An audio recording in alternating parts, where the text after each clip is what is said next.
Everybody. Good morning, good afternoon, and good evening to all of those of us who joined our webinar on the importance of HPV vaccination for people living with HIV, a topic of significant interest to those of us working to prevent deaths from both HIV/AIDS and cervical cancer. My name is Tom Harmon, and I'm here representing Together for Health, a global partnership ensuring the elimination of cervical cancer through advocacy, partnership, and knowledge sharing, enabling equitable access to effective prevention and care. One area of special focus for Together is integration, understanding that ending cervical cancer will only happen if programs to prevent cervical cancer are working in tandem with efforts to address related health issues. This made it natural for us to collaborate with AVAC, a global HIV advocacy organization focused on accelerating the ethical development of effective HIV prevention options and ensure access to those options, including HPV vaccination for everybody who needs them. Part of AVAC's work now includes an STI program specifically focused on STI prevention and highlighting the impact that HIV and STIs have on each other. For World AIDS Day on December 1st, 2023, Together for Health and AVAC partnered to raise the visibility of the importance of HPV vaccination to prevent cervical cancer, especially among those living with HIV. The enthusiastic response to that call inspired us to call on HIV prevention and cervical cancer prevention organizations to join a wider advocacy effort, culminating in 31 organizations signing on to a revised call to action on HPV Awareness Day on March 4th of this year. Today's conversation builds on these efforts, highlighting the work of researchers, advocates, and implementers taking action to ensure more people living with HIV are accessing HPV vaccination. People living with HIV bear a much greater risk of being diagnosed with cervical cancer. Additionally, people living with the human papillomavirus that causes almost all cases of cervical cancer are more likely to contract HIV. Many of the countries with the highest burden of cervical cancer are unsurprisingly also those with the highest burden of HIV and AIDS. There are three key interventions for the prevention of cervical cancer: vaccination against HPV, cervical screening, and, if necessary, treatment to remove lesions that can develop into invasive cervical cancer.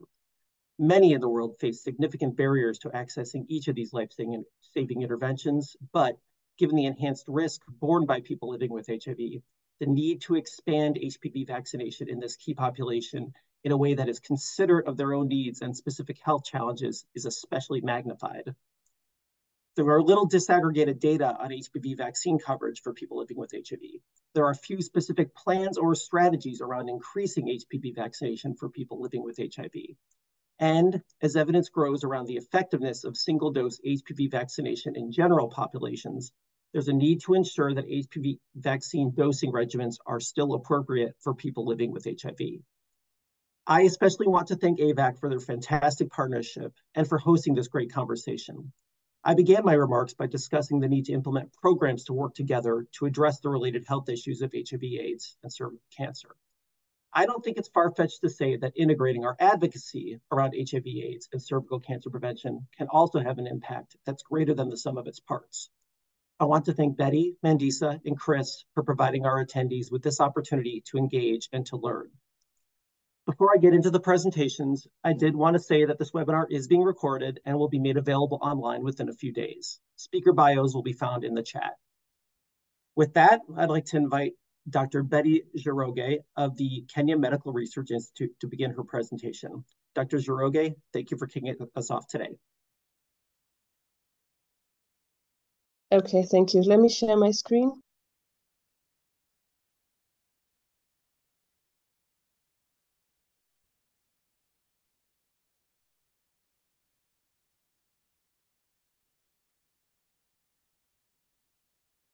Okay, so good morning and good afternoon, everybody. And I'm happy to be given this opportunity to present.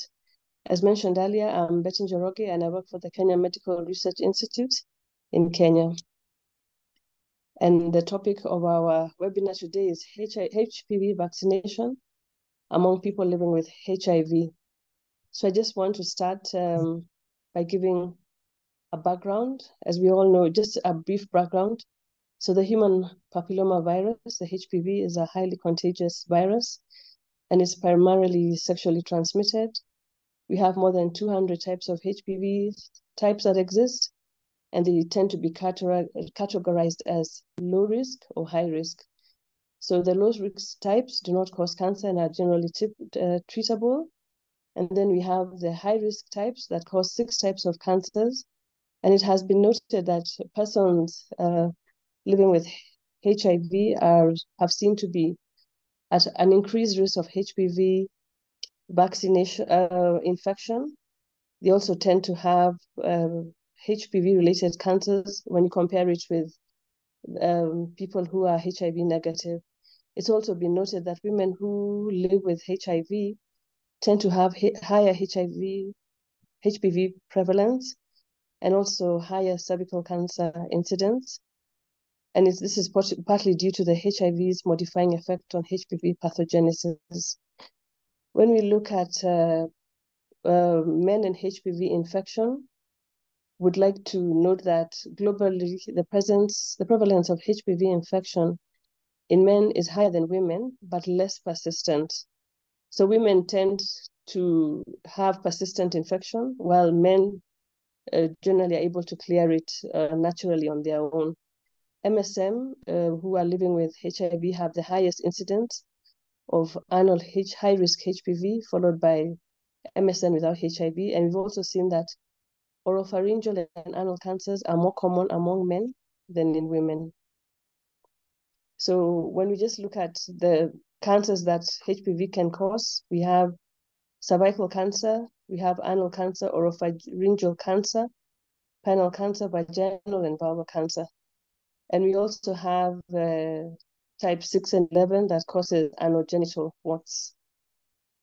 So when we look at the geography overlap, we tend to see that there's an overlap between HIV and cervical cancer incident.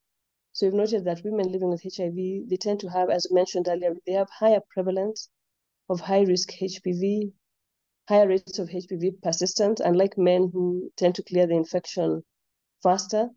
Then we have faster progression from high-risk HPV infection to intraepithelial lesions to invasive cancer. And you look at the maps, you'll see that in Africa, where we have high rates of HIV, we also tend to have high rates of HPV infection and high rates of cervical cancer incidence.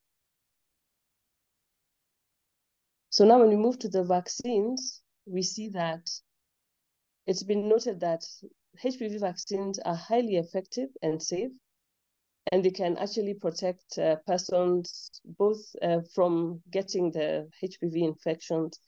So we have 4 licensed vaccines against HPV, 4 types. We have the bivalent, which protects against 2 types of HPV, 16 and 18. The quadrivalent, which protects against 4 types, type 6, 11, 16, and 18. And then we have the nonavalent that protects against HPV type 6, 11, 16, 18, 31, 33, 45, 52, and 58. So of note, type 6 and 11 cause anogenital warts, and the other type 16, 18, 31, 33, 45, 52, 58 cause cancers. So all the HPV vaccines protect against at least types 16 and 18, which causes the greatest risk of cervical cancer. In fact, type 16 and 18 is responsible for 70% of the cases of cervical cancer. So as mentioned earlier, HPV vaccines offer protection against also anogenital warts, penile and anal cancer. And if given to men, they can also prevent transmission to females. Additionally, for the quadrivalent and nonavalent vaccines, we also see that they also have protection against type 6 and 11. So these are the HPV vaccines that have been approved in the US. We have many other types of vaccines that are approved worldwide.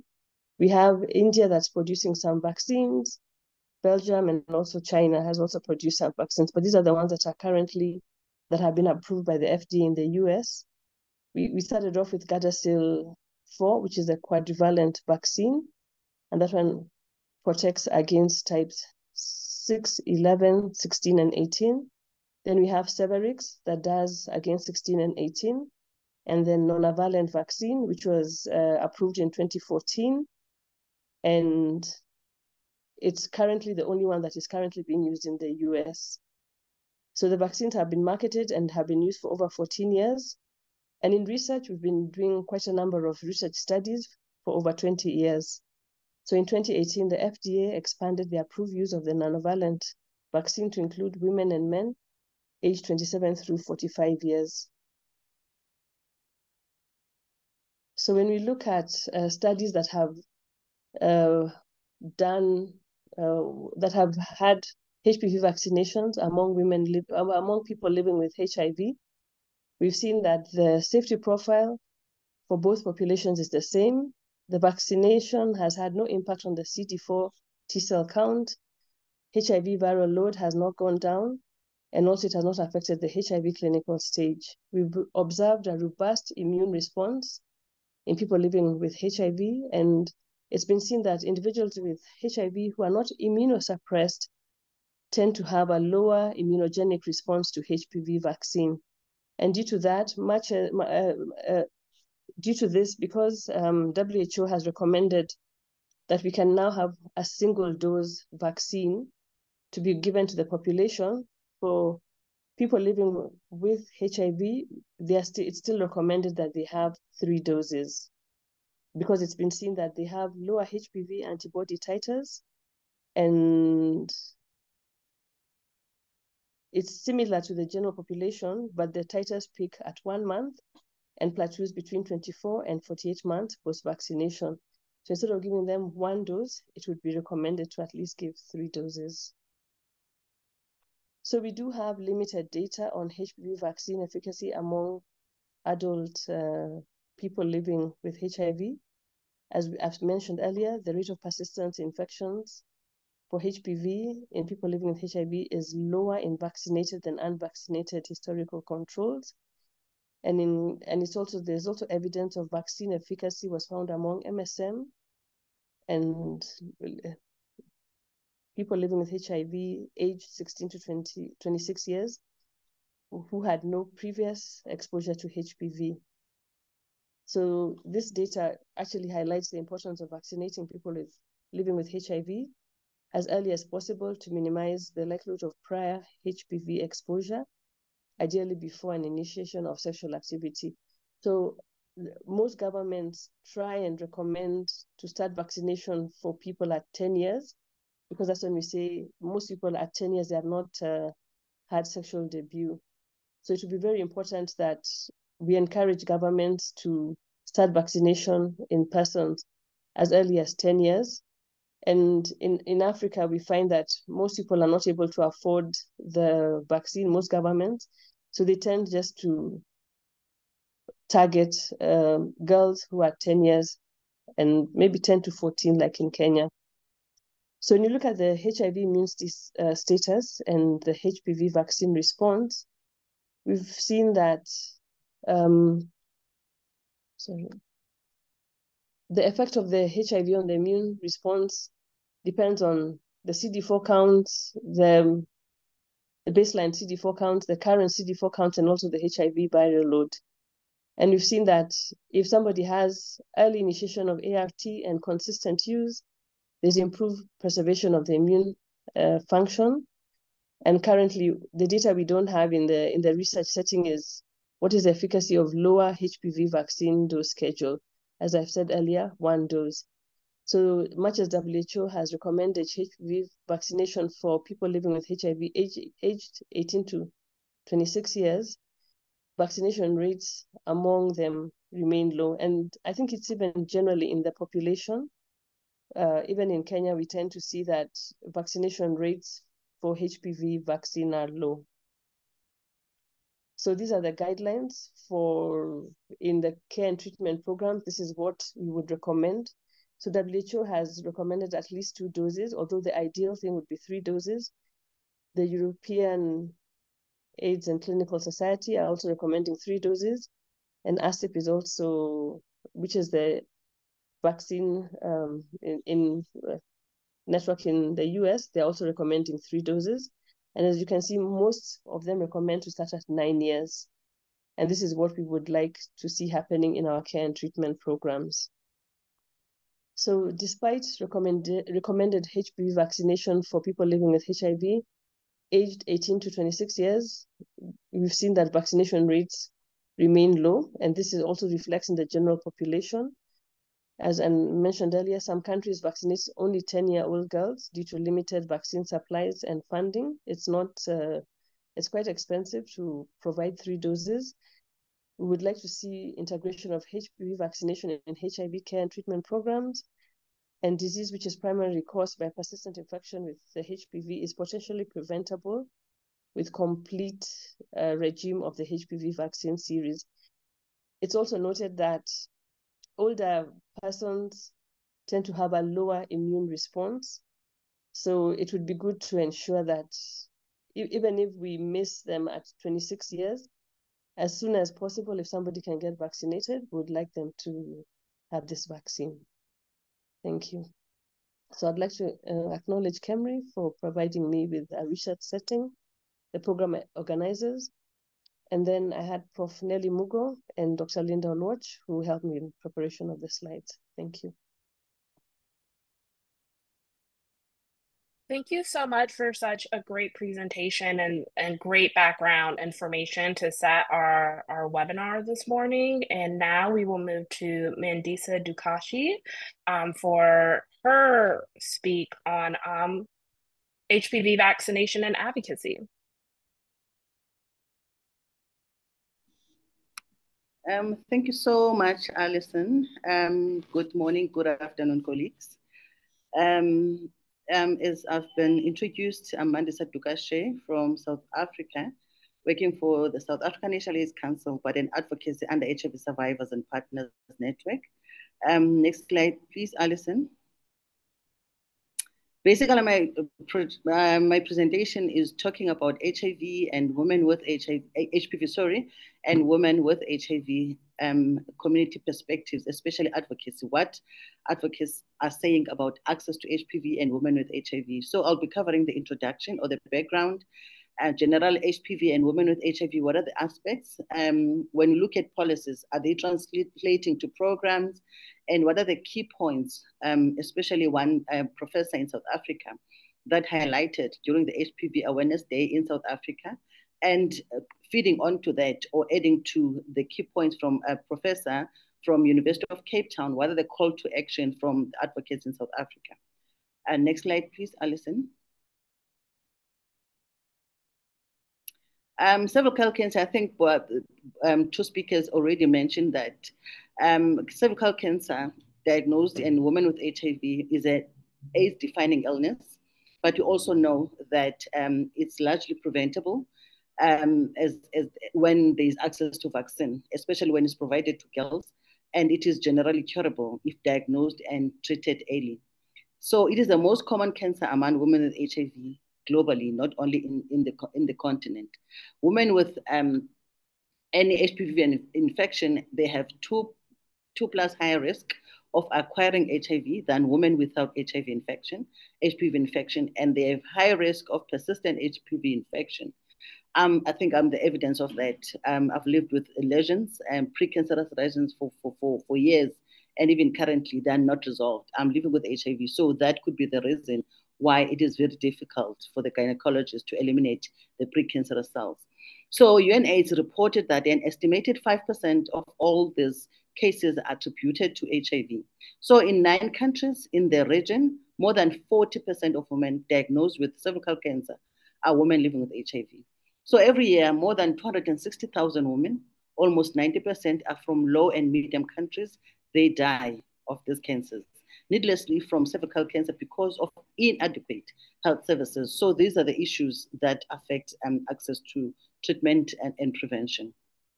So the benefit of life-saving advances, we're talking about screening and vaccines, are not reaching all women and girls with HIV. I think this translates to the presentation from Kenya. So there is no equal access to all the services, particularly those living with the poorest region in the world, which are most affected by HIV. I think we all know that obviously issues of HIV are mostly affecting people in the poorest country, low and medium income countries. And next slide, please, Alison. So generally, when we're talking about HPV on women, I think the previous speaker did allude that women living with HIV, you know, and cervical cancer, they face double stigma. Remember, both of these conditions are sexually transmitted most of the time. So some women with HIV would rather die and not even talk about their HIV and their HPV because they fear stigma. So it's a double stigma that they have to face on a daily basis. And women living with HIV are much more likely to develop cervical cancer. For instance, a study that was done in South Africa reported 28.5% HPV prevalence, and of the 28.5%, those were HIV positive women. And so it means, as the speakers are saying, that this HPV are affecting women with HIV more than the general population. And of the 417 total participants on the study, 37% were women with HIV. And of those with HIV, 91% of these women that are living with HIV were on antiretrovirals. I think this really shows us that we may invest in HIV treatment and all that, but if we are ignoring HPV vaccination and screening and treatment, we're actually failing these women. So when you're talking to access to HPV vaccine, I think Kenya is more lucky, if I can put it that way, because Doctor is saying the vaccination is lower in Kenya. And when we're talking about South Africa, there's zero access to vaccination for women with HIV. So generally in the low and medium and income countries, only 3 in 10 girls and women in low and medium countries have access to HPV vaccination, as compared to 9 in 10 girls in high and income and medium countries. So 9 in 10 women dying from cervical cancer live in the low and medium income countries. I think we probably can relate to that because access to all the services is very scarce in our region. Next slide, please, Alison. So as I was saying that we need to look into, we've got beautiful written policies, but the question is, are they translating into interventions or policies or access to services? For instance, the Global AIDS Strategy 2126 has prioritized people-centered and local context-specific targeted services, including for cervical cancer that will be translating into integrating services to end AIDS epidemic by 2030. So the strategy is the 5-year strategy, but the question is, are we then getting those services that are stipulated there? After more than 3 decades of the AIDS response, there is encouraging progress. More people with HIV than ever are accessing treatment, and the number of AIDS-related deaths is declining, and babies fewer are born with HIV, which is a good thing.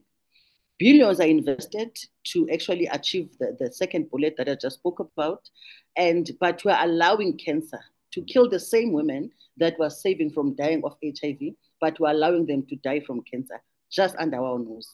These deaths are preventable, but are we doing anything about it? And obviously, we're investing all these billions in there, but honestly, we're losing all the gains that we're making towards investing in HIV. So if we can all recall on this on the call, we lost many women in early 2000 due to AIDS and lack of access to treatment. So are we ready to lose more? As well, losing women dying from cancer, cervical cancer. And remember, these women are saved from dying from HIV, but they are dying of cancer, and they are leaving orphans behind. And we're actually now seeing a number of orphans increasing and child-headed families increases as these women are dying. So we are actually facing another epidemic. Countries are mandated or instructed to reach the 95-95-95 according to the strategy that I quoted above, where we're making sure that 95% is tested, 95% started on treatment, virological suppression is sitting at 95%, and more countries are on track. Why, therefore, if we want to translate and ensure access to treatment and prevention, why are we not setting same targets to control cervical cancer among women that are living with HIV? It looks like we are a reactive nation than being proactive, because we're allowing all these infections to occur and allowing people to die. Then we'll actually come with strategies very late when we have lost so many people. What I want to highlight, therefore, is that access to prevention, treatment, and care for cervical cancer, it is a human rights issue. Next slide, Alison, please. I think we know 4 March is HPV Awareness Day that was celebrated. But in South Africa, the University of Cape Town, there is a professor, Professor Wilson, that actually spoke when we were celebrating HPV Awareness Day on the 9th of March. She said, I'm quoting, with women living with HIV, there's an increased risk of developing precancerous lesions and an increased risk of developing cancer. So women with HIV with cervical cancer also have a poor prognosis. And I think, as I highlighted on my story, that I think for many, many years, I went to cryotherapy, I went to lesion, but because of my HIV diagnosis, my prognosis is a bit poor. So she said, I think we should have a policy in the country that when someone is diagnosed with HIV, they should be vaccinated against HPV immediately. But the question is, are we doing that? And my response will say no. Next slide, please. Just to add on what she's saying, therefore, not only speaking for South Africa, but speaking for the region and globally, especially for advocates, women with HIV. There is a call for action, but we cannot achieve this on our own without the support of scientists, local government, communities, and policymakers. We therefore need to use existing healthcare delivery systems as a platform to expand cervical cancer prevention, screening, and treatment and care for HPV vaccination to scale for women in HIV in particular. There is a need to offer screening for cervical precancer and cancer to women and girls who have just been initiating safe sexual activity and those who have just been tested positive for HIV, regardless of their age. Because I think in other countries, especially in South Africa and other regions, I think Dr. Also mentioned that access to vaccination is actually free to certain ages, especially girls. Not everyone, in particular, women and girls with HIV have no access at all, especially when they are above the age of 14. So then we need rescreening for women with HIV who were previously screened negative, who previously has no pre-cancer cells. They need to be screened periodically because service providers cannot rely to a negative screening and say they cannot rescreen these women. I'll make it an example because I know for sure that I've been living with the precancerous cells and access to screening. For instance, I called different gynecologists and I was quoted 1,100 in the private sector just to go and do a screening. And that translates to $60 for one visit. And I don't want to talk about public sector because when you go to public sector, chances are you may not get someone who is there to do the screening for you. So this is how access it is in different countries. So there is a need to provide free HPV vaccines for women with HIV and free treatment for women who are diagnosed with pre-cancer cells. Because I had all this cryotherapy and leisure because I was paying privately, but what about those women who cannot afford medical services, medical aids? So we need to establish multi-sectoral technical working groups in countries where HIV and HPV prevalence is high and let women with HIV to lead the programs and inform policies because these policies cannot be translated to services if those that are most affected are not part of delivering the programs and informing policies. We need to fund community-based STI and HPV literacy programs to create demand and improve knowledge on the ground.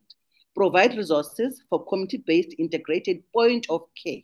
Where communities are, there must be screening for HPV, screening for HIV, and screening and providing services for sexual and reproductive health services to enhance early detection of HPV, because this is preventable. But if women are not with HIV, these cells are not detected early and treated early. Therefore, definitely that will lead to cancer. Member states to ensure that women have access to comprehensive sexual and reproductive health services and information, including services related to HPV and cervical cancer. This is my last slide. Alison, thank you so much. Over to you.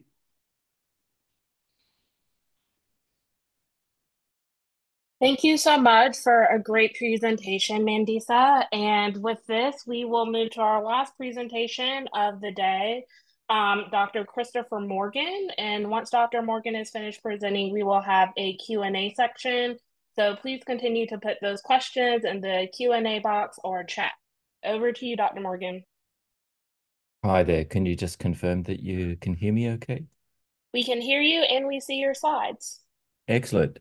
So greetings, everybody. Lovely to share this time with you. I'm calling from Seattle, where I'm attending a large HPV vaccine partners meeting hosted by the Gates Foundation. And I've just got a few reflections, particularly on the intersections between HPV vaccination and HIV prevention care programs. I work at Jhpiego as their technical director for immunization based in Washington, D.C. And Jhpiego's 4,000 or so staff really work across this pattern of countries you can see in sub-Saharan Africa, and Southeast Asia. And that geographic focus really pushes us into the space that is served by Gavi, the Vaccine Alliance, with support from the World Health Organization's recommendations and pre-qualifications on this topic. We've got a range of different engagements at Jhpiego, both at the global level and at national level. And you can see on this slide, I've listed a few countries. And particularly focused on the Gavi and WHO recommendation of vaccination of girls aged between 9 and 14. Although as we're working on catch-ups, that age range extends in catch-up campaigns these days since the COVID pandemic. And I also do want to call out our experience. We supported around 19 countries in rollout of the COVID vaccine, and it was the HIV teams, particularly those working on programs already accessing adults, such as for voluntary male medical circumcision and other efforts that supported COVID vaccine rollout. And we're not doing a great job yet of learning from what worked in COVID and applying that to HPV vaccine rollout. And that's something on our agenda. Our other focus is integrated service delivery. So, and you'll see that come out in the comments that I have to make. So in this particular world, as I said, the world that relies on WHO recommendations are slightly more than perhaps local country recommendations. The WHO has mapped nicely for us that I just got this down this morning. 194 countries have introduced HPV vaccine in their national schedules.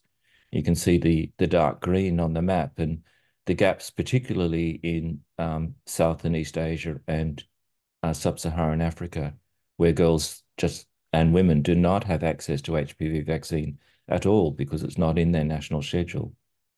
But in the table on the right, I've also listed the WHO estimates for the regions of places where they are offering the vaccine, what coverage is looking like. And it's not great. It's better than not having the vaccine at all.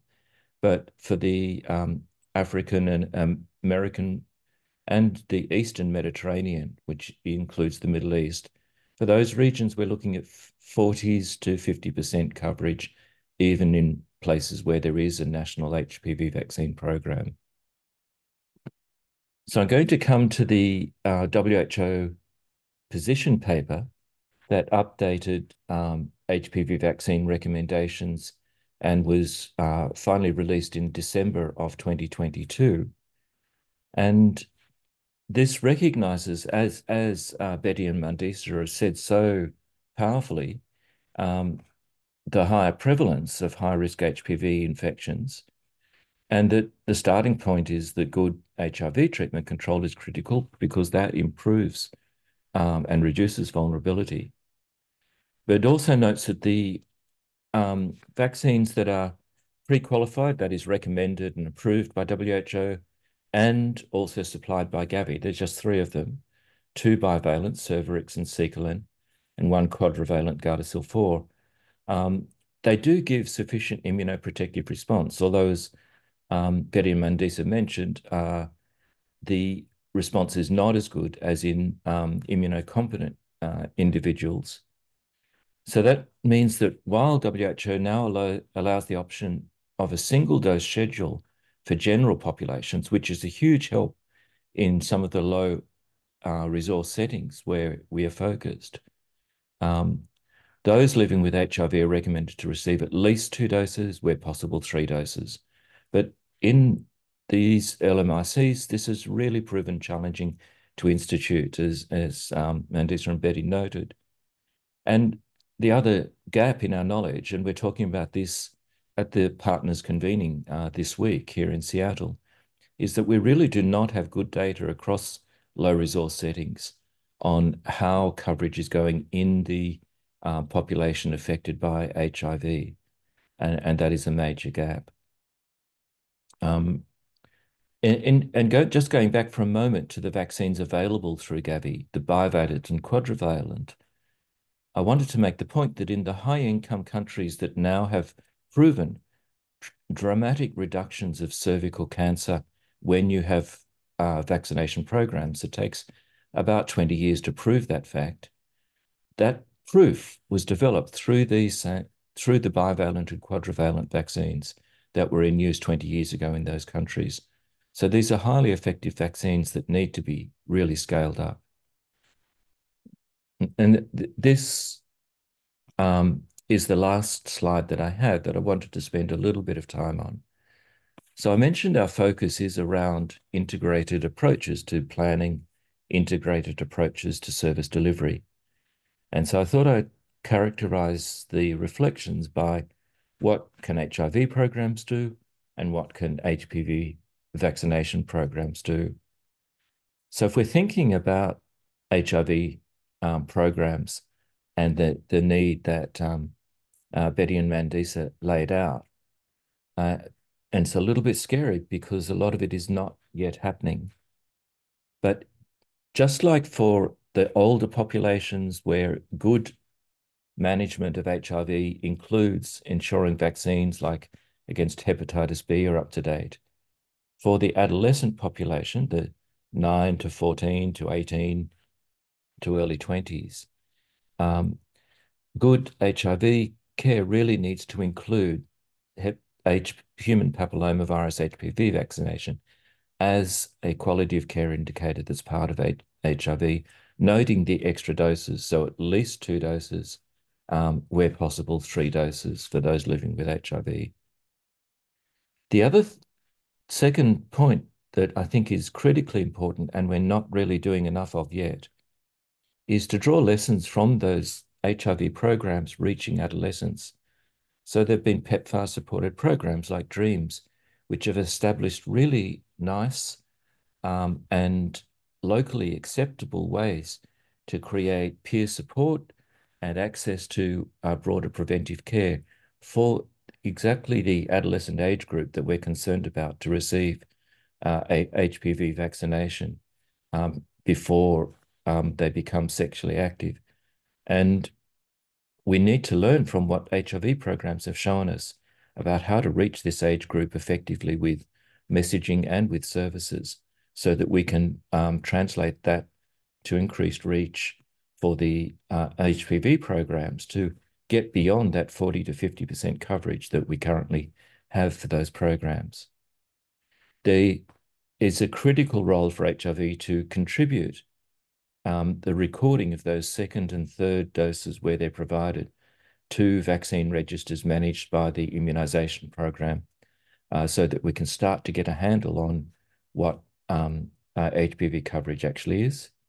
And, you know, like Mandisa said in a call to action, we really need to boost access to the screening and treatment that saves lives now. HPV vaccination is incredibly effective at saving lives, but those lives to be saved from cervical cancer are happening 20 to 40 years from now. It's better access to the new methods for screening and treatment that will save lives from cervical cancer right now. And just looking to the right, now I'll conclude with this. What can HPV programs do for HIV programs? I think in every country, particularly the low and middle income countries, we're concerned with to clarify the policy and practice for those living with, sorry, it should be living with HIV, not HPV. And that includes providing job aids and communication tools that really help HIV staff communicate why HPV vaccine makes sense.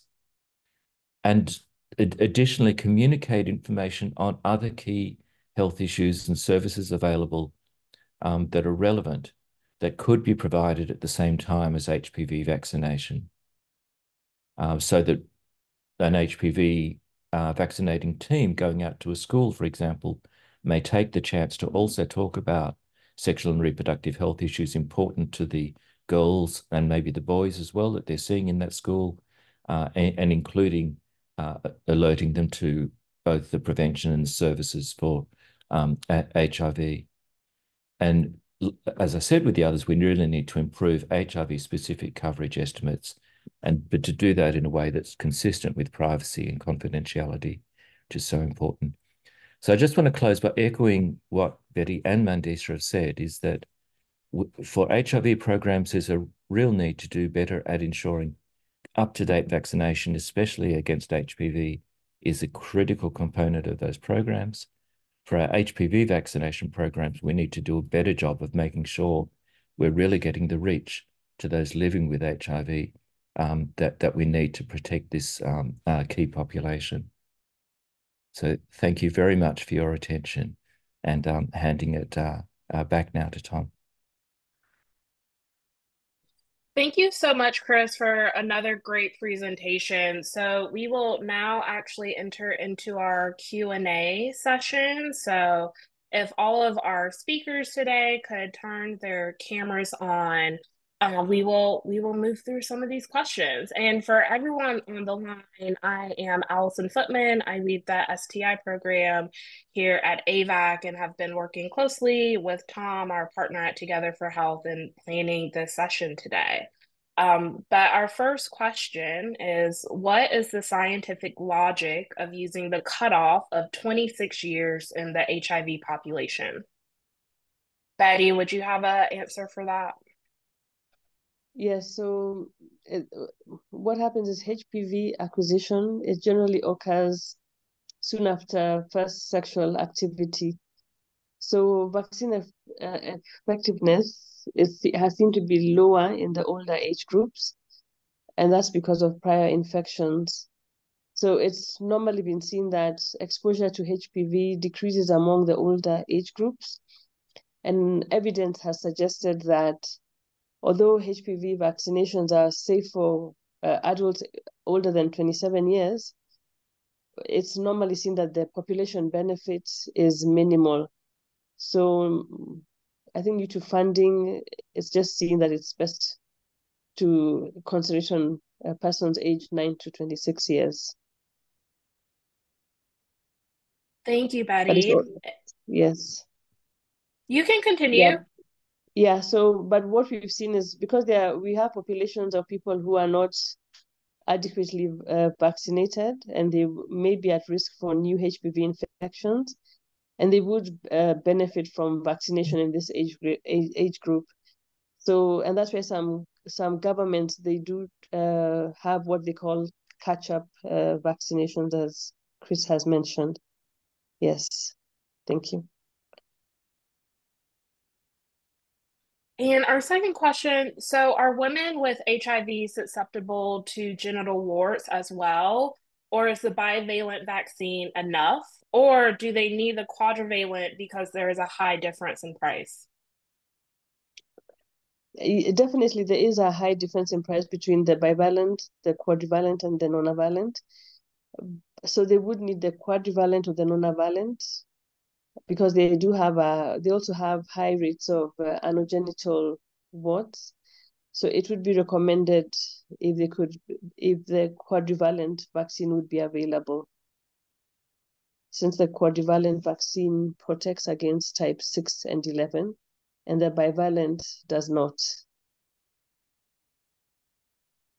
And how does HPV vaccination fit into the broader spectrum of preventative care and management strategies for people living with HIV?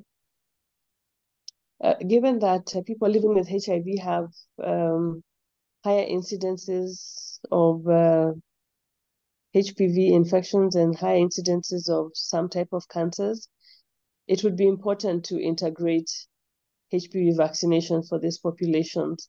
So for cervical cancer, we normally advocate screening and treatment, But if we could also afford HPV vaccination, it would be an important integral part of the HIV care and treatment programs. And Alison, can I just chip in on this one? In that,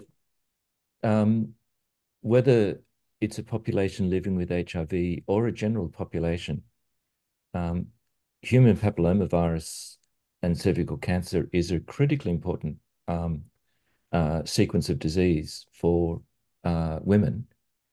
And if you add up the lives saved by HPV vaccine, the only vaccine that actually saves more lives over time is the measles vaccine. So it is one of the most life-saving vaccines that we have. The difficulty for policymakers is that the lives we're saving are counted 20 to 40 years into the future. And they have to be open to looking right throughout the life course to value that. But I just wanted to make that point, whether it's populations living with HIV or general populations, the human papillomavirus vaccine is one of the most powerful life-saving vaccines that we have. And Mandisa, you touched on this a little in your presentation too. So I just want to give you an opportunity to kind of add your thoughts on how HPV vaccination fits into the broader spectrum of preventative care and management strategies for people living with HIV.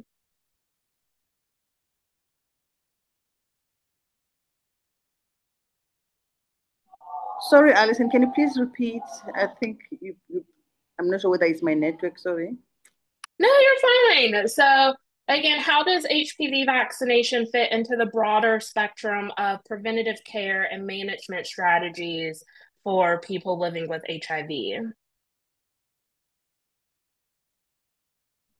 Thank you so much for that. I think what we've seen working now is to take services out of health facilities where people are. And that's why one of the point on the call for action is to make sure that there is screening for HPV where people are, integrating services. Like when we're talking HIV testing, women immediately after HIV diagnosis and girls, they must be linked to HPV screening. And we really need, and much as it may not be easy, especially for those diagnosed, to treat them in those settings. But it's important that there is a comprehensive package of services, okay, so that a woman with HIV doesn't have to go to that side for HIV and then go to the another side when they have to be treated for HPV. And also when we're talking general sexual and reproductive health services, we need specialized services where women will feel safe and will feel free to actually talk about this. As I indicated, there is stigma attached when a woman has HPV and has HIV. So it's very important to make sure that services are provided where it is safe for women to talk about it. And there's also access to all this screening, prevention, and treatment, and also equal access. Because honestly, as I'm saying, low and middle-income countries, that's where issues are. There's also issues of inequity. So there must be access, there must be investment. I think doctors mentioned that this vaccination are a bit costly and pricey. So as advocates, we really need to talk with drug manufacturing companies, vaccines manufacturing companies, in order to lower these prices so that women with HIV can have access to these services. Thank you, Mandisa. And so our next question today is, thank you to all of the speakers. This has been really insightful. The lack of data on vaccine coverage among adolescent girls living with HIV is a crucial barrier to informing tailored strategies, especially in the most affected countries. What can we begin to do to encourage national programs to generate data, such as data opportunities for research studies into this?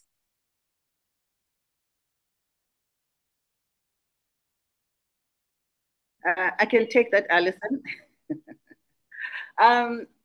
There's no zero data with regards to that in the country, in my country. We don't even know how many women with HIV in particular have access to HPV vaccination. No, screening, because we don't have vaccines. That is basically targeting women with HIV. We don't even have data that speaks about women that are diagnosed with HPV, women with HIV. We don't even have data of women with HIV that are diagnosed with cervical cancer. That data is not collected. We don't have a system that actually guides people on the ground in terms of collecting that data.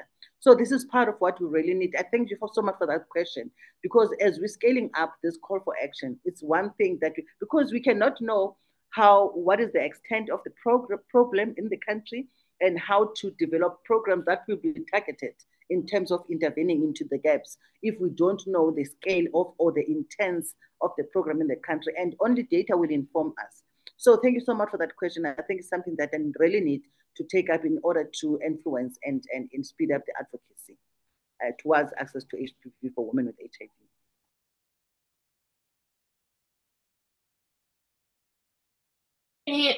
Chris, did you want to add? Yeah, so in an hour or two, I'll be heading over to the Bill and Melinda Gates Foundation, and we'll be picking up this topic again. And I think many of us in the room have acknowledged this gap. There's 70 or so HPV vaccination partners in the room. And we're pressing for specific studies to look at the needs of this particular population. And Michelle from ACTS 101 Uganda mentioned as well that these needs go beyond data. They go beyond access to vaccination, screening, and treatment. They also go to the psychosocial and well-being needs. And I think looking at this holistically is for this particular priority population is critical.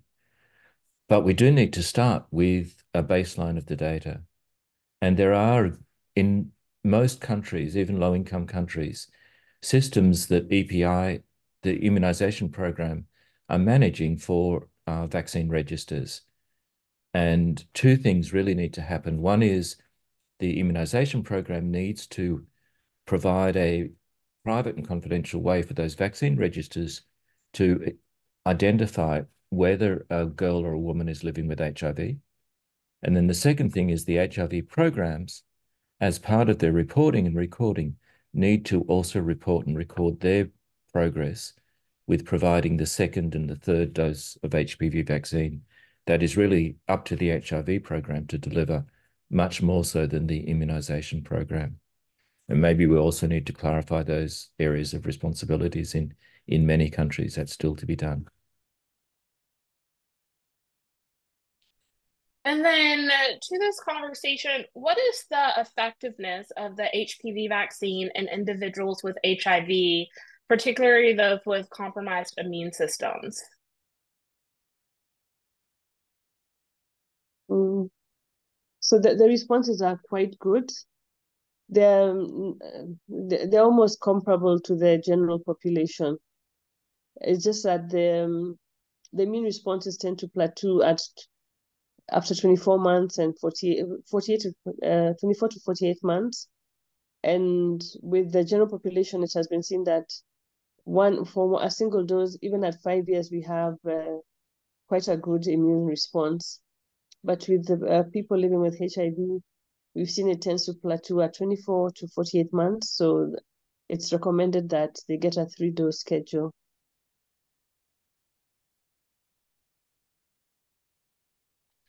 And then, oh, go ahead, Chris.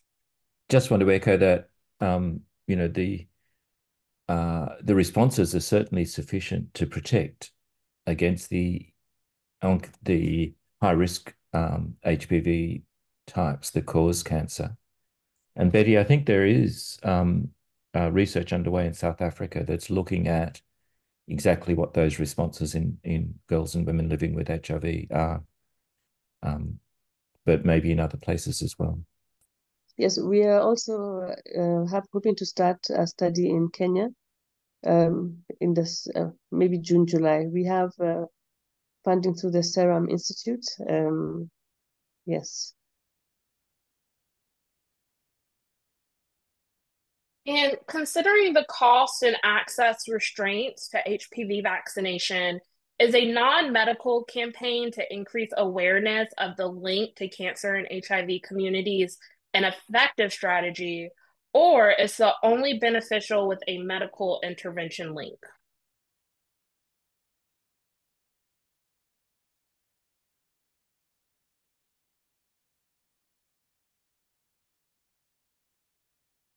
Could you repeat that? Sorry. Yeah, of course. So, considering the costs and access restraints for HPV vaccination is a non-medical campaign to increase awareness of the link between cancer and HIV an effective strategy, or is there something more beneficial or more effective? Yes, the most important thing is to increase awareness for the general population, not just for those people living with HIV. Because once there's added awareness, then more people will turn up for screening, and we have more people turning up for screening, then definitely we'll have more opportunity to treat people before it becomes invasive cervical cancer or the other types of cancer. So awareness is really, really key. Yes. Can I add on that, Alison? Yes. My response, therefore, will be to support what Dr. is saying, but I can also probably say no in a way, especially when you're talking to the prices of the vaccination and treatment. You know, when we're talking literacy, demand creation, awareness, that will actually increase the need for vaccination. And without availability, or with all these huge prices that cover vaccination and testing and screening and all that, we may be faced with issues of frustrated communities. So it's very important that we balance the two as we are increasing awareness and literacy on the ground. At the same time, we actually advocate for price decrease, so that when the demand is increasing, the supply is also matching the demand on the ground. Those two need to be balanced.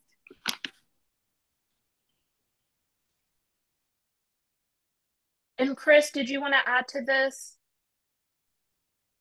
No, well, yes, just to say that I think survivor stories are incredibly powerful, and we need to really bring that personal experience into play.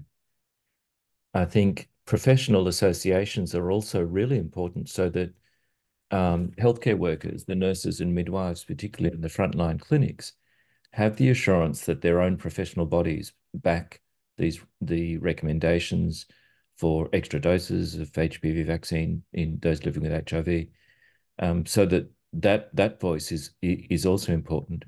But then the voices of general community leaders, faith leaders, other community leaders, is also critically important allies to have in this. And just while I'm speaking, Alison, I'll just mention that I answered a few questions in case people who posed them haven't seen the answers, including the rationale for why in Gavi-supported countries, the vaccination is oriented to girls rather than boys. Thank you so much. And with that, I just want to thank Betty, Mandisa, and Chris for your fabulous presentations today, and also for this really amazing Q&A session. I think that all of us on the call have learned a great deal from you today. I also want to thank Tom and Together for Health on their partnership for this webinar. And we will be emailing out a link to the recordings and slides later within this week or early next week. And as always, just follow all of us along on social media, on newsletters, so that you can stay up to date with other activities. And Tom, do you have last words? Just to thank our panelists for a great conversation. This is a topic of huge importance, and we are glad to see such powerful voices raising up to get us closer to the elimination of these two diseases. Thank you. And with that, I hope you all have a great rest of your day. And thank you again for joining us. Thank you all. Thanks, everybody. Thanks. Bye. Bye.